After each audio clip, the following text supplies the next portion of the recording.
오늘 하나님께서 우리에게 주신 말씀은 계속해서 누가복음 22장 본문입니다. 22장은 몇 절로 구성이 되어 있습니까? 1절로 시작해서 71절까지 기록되었죠. 해서 여러분 가장 긴 장이라 그렇게 생각할 수 있는데요. 사실 누가복음 1장을 보면 1절로부터 시작해서 80절까지 기록되었죠. 그런데 내용으로 보면 22장이 가장 복잡하고 긴 본문이라고 그렇게 볼 수가 있습니다. 해서 오늘도 22장 전체를 살펴보기에는 무리가 좀 있고요. 다만 24절로부터 시작해서 53절까지 이어진 말씀을 대상으로 설교를 준비했습니다. 단락은 특별히 예수님이 순환을 겪으시기 전 마지막으로 제자들에게 말씀하신 말씀이라고 볼 수 있어요. 해서 어쩌면 가장 중요한 말씀 가운데 하나라고 볼 수가 있겠죠. 그리고 본문은 모두 몇 개의 단락으로 나누어져 있냐면요, 3개의 단락으로 나누어져 있고 또 그렇게 묵상할 수 있습니다. 그러니까 주어진 첫 번째 단락은요, 24절로 38절까지 이어진 말씀인데요, 단락은 이제 성만찬을 마치시고 예수님께서 제자들에게 하신 말씀을 기록하고 있죠. 그리고 예수님은 단락을 통해서 너희도 나와 같이 섬기는 자가 되어야 할 것이라 주문하고 계신 장면입니다. 그것을 위해 검 없는 자는 검을 준비해야 할 것이라 권면하고 계시죠. 그리고 이어진 두 번째 단락은 39절로 46절까지 말씀인데요, 단락은 말씀을 마치신 후 예수님께서 감난산으로 올라가 기도하시는 장면을 누가는 소개하고 있어요. 그러니까 예수님은 기도하시며 하나님의 말씀에 순종하려 애쓰고 계신 장면을 누가가 지금 기록하고 있는 대목인 거죠. 하지만 제자들은 어떻습니까? 피곤하여 잠을 청하고 있습니다. 이제 마지막으로 세 번째 단락은 주어진 본문 가운데서 47절로 이어진 53절까지 말씀입니다. 단락은 유다가 예수님을 대제사장에게 팔아 넘기는 장면을 기록하고 있죠. 그리고 이 장면 가운데서 누가는 어리석은 제자의 모습도 함께 기록하고 있습니다. 도대체 예수님께서 하신 말씀이 무엇인지 알지 못하는 제자가 칼을 휘둘러 어떻습니까? 대제사장 종의 귀를 상하게 한 사건을 함께 기록하고 있는 거예요. 그렇습니다. 예수님께서 제자들에게 겉옷을 팔아 검을 사라 하신 것은요, 진짜 검을 준비하라 말씀하신 것이 아니었습니다. 이 말은 너희들 가운데 주인이 되려 하는 마음, 높아지려는 마음이 늘 일어나게 될 텐데 그것과 싸움을 준비해야 할 것이라 예수님은 말씀하고 계신 장면인 거죠. 해서 사실 검을 가지라는 말은요, 기도해야 한다 말씀하고 계신 장면이에요. 그리고 예수님은 말씀을 마치시고 제자들과 감난산으로 가셨죠. 그리고 거기서 땀방울이 핏방울이 되도록 어떻게 하셨습니까? 하나님을 붙잡고 기도하셨습니다. 아버지의 뜻이 자신을 통하여 이루어지도록 그렇게 기도하셨어요. 그것으로 누가는 무엇을 기도해야 하는지 분명하게 하고 있죠. 그런 저와 여러분, 쉽지 않은 마음 가운데서 늘 기도하려고 애쓰시는 성도님들 되시면 좋겠습니다. 높아지려 하지 않고 늘 하나님 말씀에 귀 기울이며 사는 인생 되게 해달라고, 또 늘 교만해 주인이 되려 하지만 늘 겸손하게 하나님을 붙잡고 예수님을 쫓아 섬겨가는 인생 되게 해달라고 오늘도 하나님을 붙잡고 기도하시는 성도님들 되시면 좋겠습니다. 그렇게 예수님을 쫓아 늘 하나님의 말씀에 귀 기울이며 사는 인생, 대청교회 성도님들 모두 되시길 예수님의 이름으로 축원합니다. 그러면 이제 구체적으로 본문을 한번 살펴볼까요? 먼저 주신 본문 가운데서 25절과 26절인데요, 한 절씩 나누어서 같이 읽어보면 좋겠습니다. 제가 25절을 먼저 읽겠습니다. 예수께서 이르시되 이방인의 임금들은 그들을 주관하며 그 집권자들은 은인이라 칭함을 받으나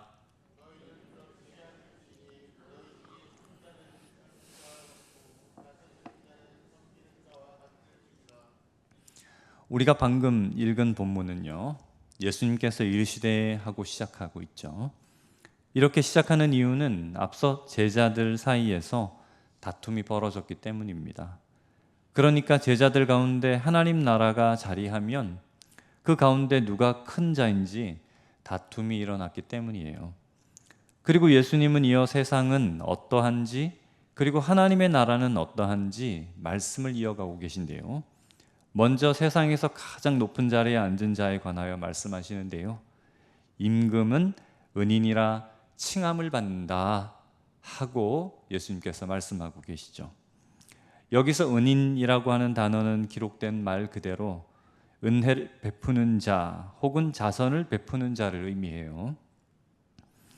그리고 단어를 조금 더 구체적으로 수렴시켜 보면 그냥 좋은 사람이라고 할 수도 있는 대목이에요. 그러니까 세상 임금은 사람들을 지배하면서도 마치 좋은 사람인 것처럼 불린다 하고 예수님께서 말씀하신 대목이죠.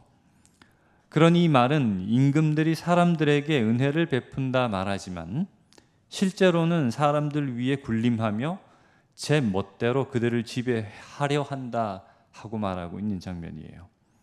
그러니까 실제로는 그렇지 않은데 그런 것처럼 포장되어지고 있는 걸 지금 말씀하고 계신 거죠. 해서 누구나 사람들은 어떻습니까? 높아지려고 합니다. 그리고 이게 세상이라 예수님은 말씀하고 계시죠. 더불어 제자들의 최종 목표도 사실은 어떻습니까? 그처럼 제 멋대로 할 수 있는 임금의 자리에 오른 것일 겁니다. 그러니까 더 높은 곳에서 다른 사람들의 주인이 되고자 하는 거죠. 그리고 실제로는 그렇지 않지만 좋은 사람인 것처럼 불려지는 그 자리를 원할 거란 말이에요. 그렇게 높은 곳에서 선하다 칭함을 받는 자가 되고 싶어 할 거란 거죠. 그리고 지금 제자들끼리 어떻습니까? 그렇게 더 높아지려고 다툼하고 있는 장면을 기록하고 있고 또 그에 관해서 예수님께서 말씀하고 계시죠. 그런데 예수님은 제자들에게 뭐라 말씀하시냐면요. 이어 26절에서 기록된 대로 너희들은 그렇지 않을 것이라 하고 말씀하세요. 이건 하나님의 나라는 그렇지 않다 말씀하고 계신 거죠.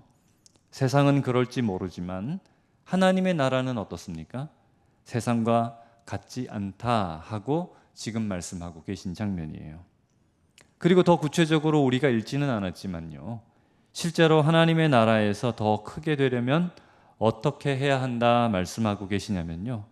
이어진 27절에서 기록된 대로 앉아서 주는 걸 먹는 자가 아니라 섬기는 자가 되어야 할 것이라 예수님은 구체적으로 그 방법을 가르쳐 주고 계시죠.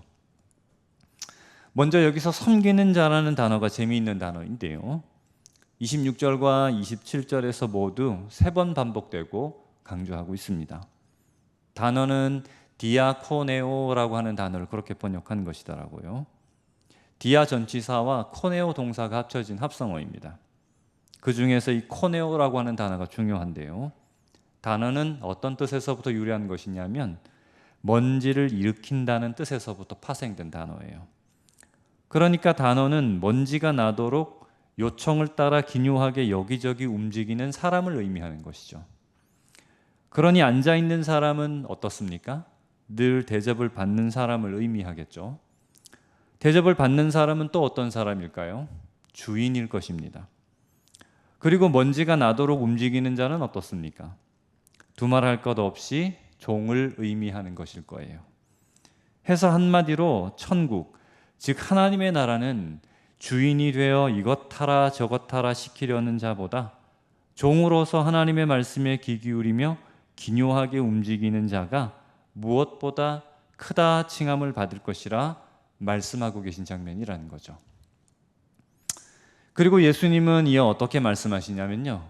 나는 섬기는 자로 너희 중에 있노라 하고 그렇게 말씀하시죠.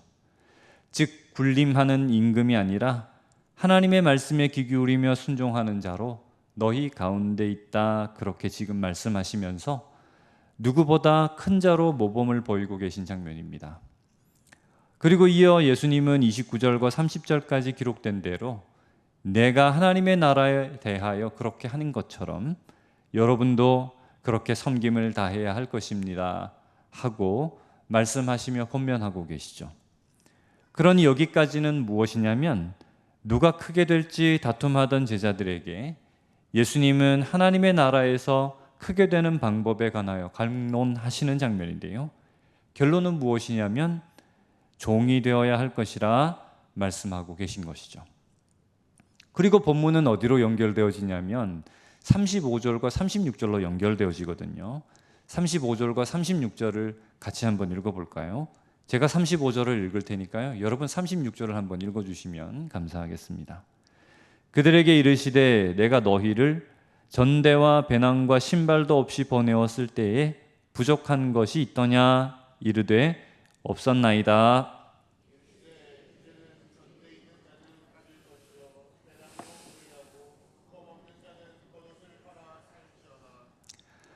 먼저 방금 읽은 구절을 한번 보면요, 특기할 만한 것이 있습니다. 그게 무엇이냐면 이르시되라는 말이 35절에서도 기록되었고 36절에서도 기록하고 있다는 거죠. 보통은 이르시되 하고 어떻습니까? 말이 끝날 때까지 더 이상은 언급하지 않는데 36절에서 다시 한 번 더 이르시되 하고 언급하며 시작하고 있어요. 사실 이렇게 문장마다 기록하는 이유는 이제 완전히 새로운 국면이 펼쳐지기 때문입니다. 그러니까 여태 하나님이신 예수님께서 어떻게 하셨어요? 제자들과 함께하며 방향을 제시하셨고 또 제자들은 예수님을 쫓아 살았어요. 그리고 예수님은 언제나 그들과 함께 하시며 제자들의 방패막이가 되어주셨던 거죠. 하지만 이제부터는 예수님께서 더 이상 그들 곁에 있을 수 없는 상황이 펼쳐지기 때문입니다. 결과적으로 제자들은 예수님이 없는 세상을 맞이해야 하기 때문이죠. 해서 이전과 다르게 예수님은 뭐라 말씀하고 계셔요? 전대를 가지라, 배낭을 가지라 말씀하고 계시죠. 그리고 무엇보다 예수님은 겉옷을 팔아서라도 어떻습니까? 검을 사야 할 것이라 말씀하고 계세요. 그러면 여러분 이 말을 듣고 제자들이 생각한 건 뭘까요? 예수님께서 전대도 가져야 하고 배낭도 가져야 하며 뿐만 아니라 검도 가지고 다녀야 할 것이라, 그것이 만약에 너희들에게 없다면 겉옷을 벗어 팔아서라도 사야 할 것이라고 말씀하고 계시잖아요. 이 말을 들었을 때 제자들이 어떻게 생각했을까요? 먼저 제자들은 상당히 긴장했을 것 같다 생각했습니다. 이제 드디어 혁명이 시작되는 것인가? 그렇게 생각했을 것 같아요. 이제 때가 되어 세상을 뒤집어 엎을 기회가 온 것인가? 하고 생각했을 것 같죠. 이제 전쟁이 시작되는구나 하고 그렇게 생각했을 것 같다는 겁니다. 해서 제자들은 이 같은 예수님의 말씀에 어떻게 대답하냐면요, 38절인데요. 제가 한번 읽어보겠습니다. 그들이 여짜오되 주여 보소서 여기 검 둘이 있나이다. 대답하시되 족하다 하시니라. 먼저 여기서 여기 검 둘이 있습니다 한 대목은 예수님 이 검이라도 챙길까요? 지금 제자들이 예수님께 질문하고 있는 대목이죠. 그러자 예수님께서 어떻게 반응하시냐면요, 족하다 하고 그렇게 말씀하셨어요. 이상하죠?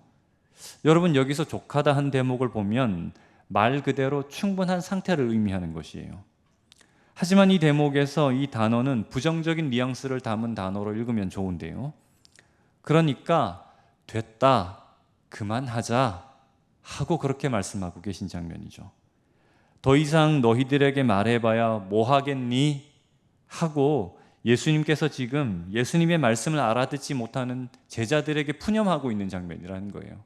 더 이상 내가 너희들에게 이것에 관하여 이야기하고 싶지 않구나 하고 계신 장면이 바로 족하다 하신 대목이라는 말이죠. 해서 여러분 47절로 53절까지 이어지는 단락을 누가가 이 이야기에 이어붙여 기록하고 있는 거예요.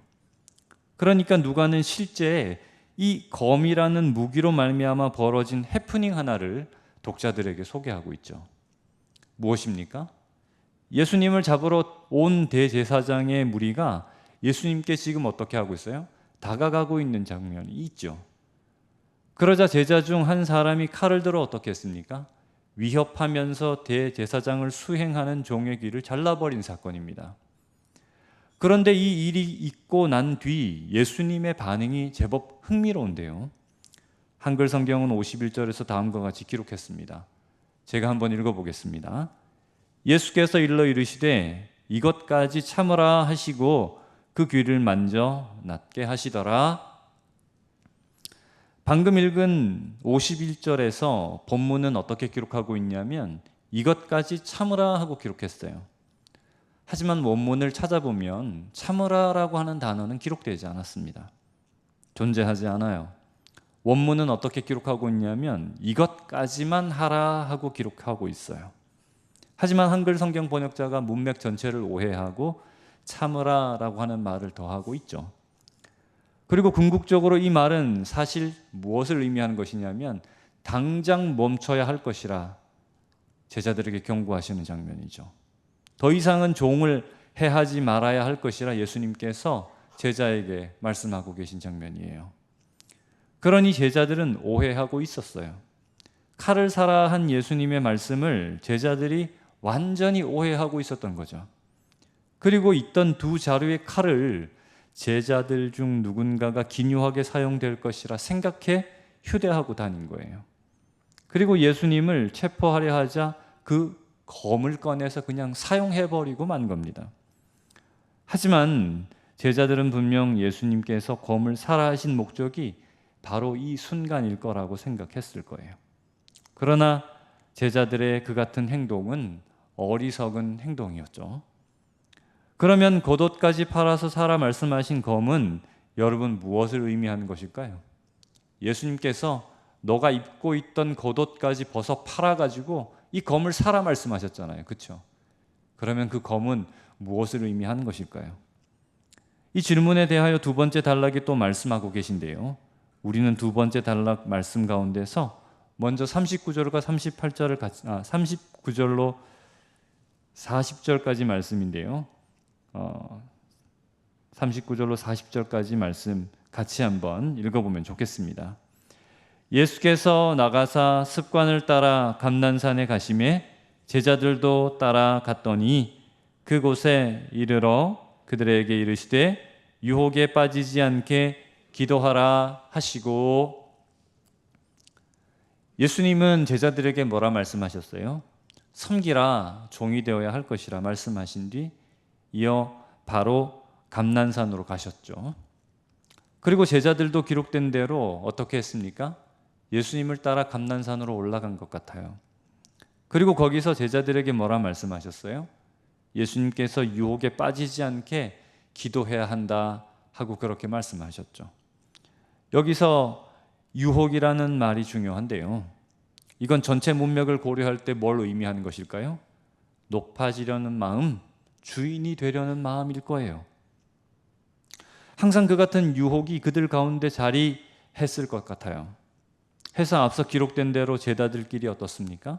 다툼이 일어나기도 했다고 기록하고 있잖아요. 그러니 예수님은 뭐라 말씀하시냐면 이 같은 유혹에 빠지지 않게 기도해야 한다 권면하고 계십니다. 기도해야 합니다. 이야기하고 계신 거예요. 그리고 이어 누가는 어떤 기도를 해야 하는지 42절에서 기록하면서 예수님께서 하나님께 드리는 기도 자체를 소개하고 있죠. 그러니까 예수님은 어떻습니까? 하나님, 내가 원하는 대로 되게 마시고 하나님 아버지의 뜻대로 원하시는 대로 되기를 원합니다 하고 그렇게 기도하고 있죠. 그러니 예수님은 주인으로 오셨지만 어떻습니까? 주인이 아니라 종이 되게 해달라고 요청하고 있습니다. 기꺼이 하나님의 뜻을 따라 십자가를 지게 해달라고 지금 간절하게 하나님을 붙잡고 요청하고 있는 것이죠. 섬김의 자리를 끝까지 감당할 수 있도록 하나님 이 마음을 붙잡아 주옵소서 기도하고 있는 거예요. 그리고 예수님은 제자들에게도 이 같은 기도를 해야 할 것이라 말씀하고 계신 장면인 거죠. 그러니 비유로 사라 하신 말씀하신 사라 하고 말씀하신 이 검이 가지고 있는 의미는 무엇입니까?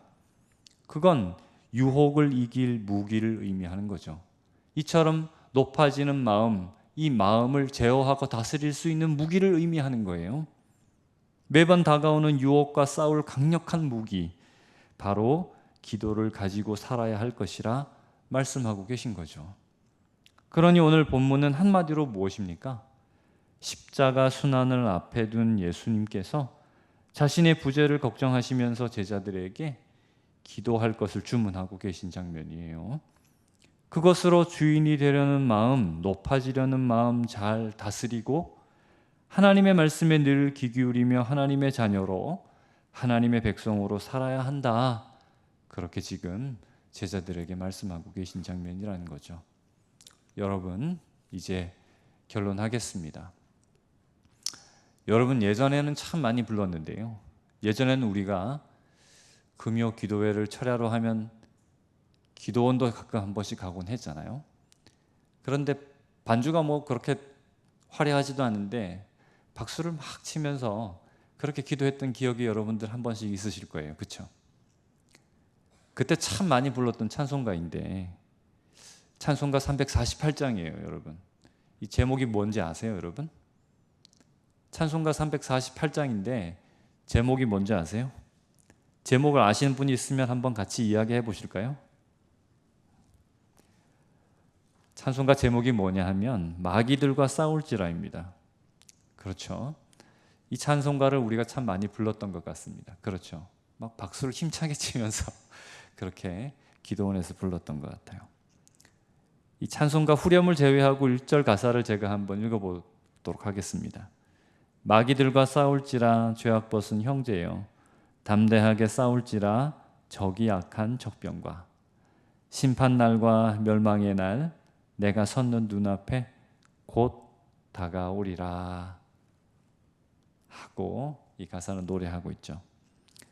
이 가사는 주님 오실 날이 멀지 않았으니 어떻게 하라는 겁니까? 부단히 싸워야 한다 노래하고 있는 장면이에요. 그러면 여러분, 여기서 싸움의 대상이라 할 수 있는 마귀들은 누굴 의미하고 적이 악한 적병이라 하면 누굴 말하는 것일까요? 여기서 말하는 마귀는 누굴 의미하는 것이에요? 여기서 말하는 적이 악한 적병은 누굴 의미하는 것이죠? 도대체 누굴 의미하는 것일까요? 여러분 앞뒤 좌우를 한번 돌아보실까요? 도대체 누굴 의미하는 것인지. 오늘 예수님은 우리에게 그 악한 적병은 우리 자신이라 말씀하고 계시고 있습니다. 예수님은 아무래도 다른 사람과 벌이는 싸움은 아무 의미 없다고 그렇게 생각하시는 것 같아요. 상대가 어떠하든 문제가 어떠하든 중요한 건 너 자신과의 싸움에서 이겨야 한다 하고 말씀하신 것 같아요.